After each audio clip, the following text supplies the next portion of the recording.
Hello hi നമസ്കാരം. മഴക്കാലമൊക്കെ തുടങ്ങിയിരിക്കുകയാണ്. ഞാൻ തിരുവനന്തപുരത്താണുള്ളത്. ഇവിടെ അത്യാവശ്യം നല്ലോണം മഴ പെയ്തു. ഇന്നലെ രാത്രിയൊക്കെ നല്ല ഉഗ്രം മഴയായിരുന്നു. രാവിലെ എണീറ്റപ്പോൾ നല്ല തണുപ്പ്. ആ തണുപ്പത്ത് നമ്മൾ മലയാളികൾക്ക് ഏറ്റവും ഇഷ്ടമുള്ള കാര്യങ്ങളിൽ ഒന്നെന്ന് പറയുന്നത് ഒന്നെങ്കിൽ സുഖമായി പുതപ്പിനടിയിൽ കിടന്നുറങ്ങാമെന്നുള്ളതാണ്, അല്ലെങ്കിൽ ഞാൻ ഈ കഴിക്കുന്ന പോലെ നല്ല ചൂട് കഞ്ഞിയും പച്ചക്കായ കൊണ്ടുണ്ടാക്കിയൊരു ഒരു മെഴുക്കുവരട്ടിയും പിന്നെ ഒരു അച്ചാറും ഒക്കെ ആയിട്ട് നല്ല രസമായിട്ടിരുന്ന് ഭക്ഷണം കഴിക്കുക എന്നുള്ളതാണ്. അങ്ങനെ ഞാൻ കഞ്ഞി കുടിക്കാനിരിക്കുമ്പോൾ ഇന്നലെ കണ്ട എയ്സ് എന്ന സിനിമയെക്കുറിച്ച് സംസാരിക്കാമെന്ന് വിചാരിച്ചു. മഴക്കാലത്ത് ആക്ച്വലി നമ്മൾ പുറത്തിറങ്ങുന്നതിനേക്കാൾ എന്തുകൊണ്ടും സുഖമായിട്ടുള്ളൊരു കാര്യമില്ല. പ്രത്യേകിച്ച് ഒരു അവധി ദിവസം കിട്ടുമ്പോൾ വീട്ടിൽ ഇരിക്കുക, കഞ്ഞി കുടിക്കുക, പുതച്ചു മുടി കിടന്നുറങ്ങുക. ഇതൊക്കെ ഒഴിവാക്കിയിട്ട് തിയേറ്ററിൽ പോയി കാണാൻ മാത്രം ആ സിനിമ വേർത്താണോ എന്ന് ചോദിച്ചു കഴിഞ്ഞാൽ എന്നെ സംബന്ധിച്ച് ഇറ്റ്സ് ഓക്കെ, വലിയ കുഴപ്പമില്ലാത്ത ഒരു പടം എന്നേ ഉള്ളൂ. തിയേറ്ററിൽ പോയി ക്യൂ നിന്ന് ഇത്രയും പൈസയൊക്കെ മുടക്കി ഫാമിലി ആയിട്ട് പോയി കാണാനുള്ള പടം ഉണ്ടോ എന്ന് ചോദിച്ചു കഴിഞ്ഞാൽ എന്നെ സംബന്ധിച്ച് എനിക്ക് അങ്ങനെയൊന്നും തോന്നിയില്ല. ഇതിൻ്റെ ട്രെയിലർ എനിക്ക് ഭയങ്കര ഇമ്പ്രസീവ് ഒന്നും ആയിരുന്നില്ല. പക്ഷേ വിജയ് സേതുപതിനെ കണ്ടു എന്നുള്ളതാണ് അവിടുത്തെ ഒരു മെയിൻ അട്രാക്ഷൻ. പിന്നെ രുക്മിണി വസന്ത് അവർ ചെയ്തിട്ടുള്ള രക്ഷി ഷെട്ടിയുടെ കൂടെയുള്ള രണ്ട് പാർട്ടായിട്ട് ഇറങ്ങി, സപ്തസാഗര ദാച്ചയല്ലോ. അപ്പോൾ അതൊക്കെ കണ്ടിട്ട് എനിക്ക് അവരുടെ പെർഫോമൻസ് ഭയങ്കര ഇഷ്ടമായിരുന്നു. അങ്ങനെയാണ് ഞാൻ ഈ സിനിമയ്ക്ക് കയറുന്നത്. പ്രത്യേകിച്ചൊന്നുമില്ല, ഒരു വിദേശ രാജ്യത്ത് സ്വന്തം ഐഡൻറ്റിറ്റി മറച്ച് ജീവിക്കണം എന്ന് ആഗ്രഹിക്കുന്ന രീതിയിലെത്തുന്ന ഒരു ക്രിമിനൽ.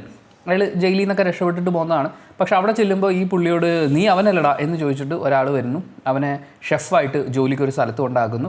അവിടെ ചെന്ന് കഴിയുമ്പോൾ ഈ ജോലിക്ക് കയറുന്ന സ്ഥലം, കൂട്ടുകാരൻ, കാമുകി, ഇവരുടെയൊക്കെ സാമ്പത്തിക പ്രശ്നങ്ങളൊക്കെ തീർക്കാൻ വേണ്ടി പുള്ളിയുടേതായിട്ടുള്ള വഴി കണ്ടുപിടിക്കുന്നു, മോഷ്ടിക്കാൻ ഇറങ്ങുന്നു. അതിനുശേഷം എന്ത് സംഭവിക്കുന്നു എന്നുള്ളതാണ് നമ്മൾ ഈ സിനിമയിൽ കാണുന്നത്. എന്നെ സംബന്ധിച്ച് നമ്മളിത് തുടങ്ങിപ്പോയി അപ്പോൾ ഇവിടുന്ന് അങ്ങനെ, ഇവിടുന്ന് ഇങ്ങനെ, അവിടുന്ന് ഇങ്ങനെ എന്ന് പറഞ്ഞ് ഇങ്ങനെ ബിൽഡ് ചെയ്ത് പോകുക എന്നുള്ളതിനപ്പുറത്ത് മ്യൂസിക് നല്ല രസമുണ്ടായിരുന്നു. നല്ല ബാക്ക്ഗ്രൗണ്ട് സ്കോർ ആയിരുന്നു.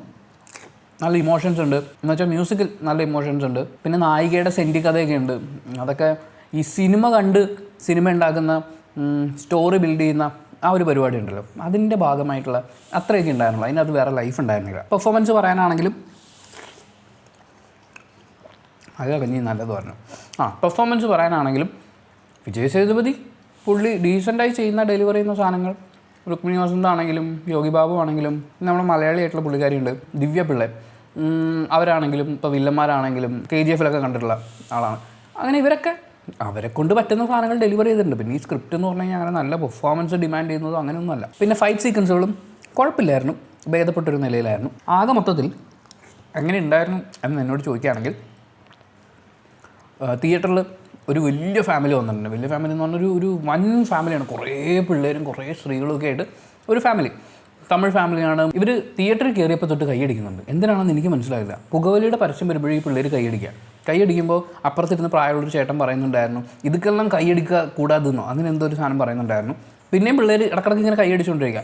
അപ്പോൾ അവരുടെ കയ്യടിയുടെ ഒരു ഓളത്തിൽ എന്തോ വലിയ സംഭവം കാണുന്നു എന്ന് പറഞ്ഞൊരു ഫീലിൽ ഞാനിതങ്ങ് കണ്ടു തീർത്തു. ബോറടിച്ച് തലകുത്തി പറഞ്ഞിട്ടൊന്നുമില്ല. പക്ഷേ ഇത് കാണാൻ വേണ്ടി എഫേർട്ട് ഇട്ട് തിയേറ്ററിൽ പോകേണ്ട കാര്യമില്ല എന്നാണ് എനിക്ക് ഫീൽ ചെയ്തത്. ഇത് OTTയിൽ വരുമ്പോൾ വീട്ടിലിരുന്ന് പതുക്കെ ആവശ്യമില്ലാത്ത സീനുകൾ അല്ലെങ്കിൽ ഇമോഷണലി കണക്ട് ആവാത്തൊക്കെ വരുമ്പോൾ ഓടിച്ചോടിച്ച് കാണാവുന്ന രീതിയിലുള്ള ഒരു പടം.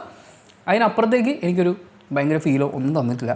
അതിനേക്കാൾ എന്തുകൊണ്ടും മനോഹരമാണ് ഈ നല്ല തണുപ്പുള്ള കാലാവസ്ഥയിൽ വീട്ടിലിരുന്ന് നല്ല ചൂട് കഞ്ഞിയും പയറും കഴിക്കുന്നത്.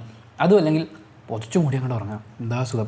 മനുഷ്യൻ്റെ ശരീരത്തിന് ഈ വിനോദം ആവശ്യമാണ്, ഈ വർക്കൗട്ട് ആവശ്യമാണ്, ജീവിക്കാൻ നമുക്ക് ജോലി ആവശ്യമാണ്. അതുപോലെ തന്നെ നല്ല ഉറക്കവും നമുക്ക് ആവശ്യമാണ്, നല്ല റെസ്റ്റും ആവശ്യമാണ്. അപ്പോൾ അതിനെക്കുറിച്ച് ചിന്തിക്കുക. ഇനി വേറെ കുറച്ച് മലയാള സിനിമകൾ കൂടി ഈ ആഴ്ച റിലീസായിട്ടുണ്ട്, അതും കൂടി കാണേണ്ടതുണ്ട്. അപ്പം തിയേറ്ററിലേക്ക് ഇറങ്ങാനുള്ള ഓട്ടം. പിന്നെ അത് മാത്രമല്ല, രാവിലെ എണീറ്റപ്പോൾ ലേറ്റ് ആയി പോയി. അപ്പോൾ കഞ്ഞി പിടിച്ചിട്ട് ഇറങ്ങാമെന്ന് ചോദിച്ചു. അപ്പോൾ ഞാൻ വിചാരിച്ചു ഈ വീഡിയോ ഒരു വ്ളോഗായിട്ട് അങ്ങ് ചെയ്യാമെന്ന്. അപ്പോൾ ഇതിനെ ആ ഒരു സ്വഭാവത്തിൽ കാണാം. എന്നെ സംബന്ധിച്ച് ഒരു ആവറേജ് വെറുതെ ടൈം പാസ്, അതായത് ഒന്നുമില്ല എങ്ങനെയെങ്കിലും സമയം പോയാൽ മതി എന്നുള്ള ആ ഒരു ടൈം പാസ് ലെവലിൽ കയറി കാണാവുന്ന, നമുക്ക് മറ്റേ തലക്ക് കൈ കൊടുത്ത് പുല്ലിത് കണ്ടുപോയല്ലോ എന്ന് തോന്നിപ്പിക്കാത്ത ഒരു സിനിമയാണ് മക്കൾ സെൽവൻ നായകനായിട്ടുള്ള എയ്സ്. അപ്പം ഹാപ്പി മഴക്കാലം, ഹാപ്പി കഞ്ഞിയോടി, ഹാപ്പി ഉറക്കം.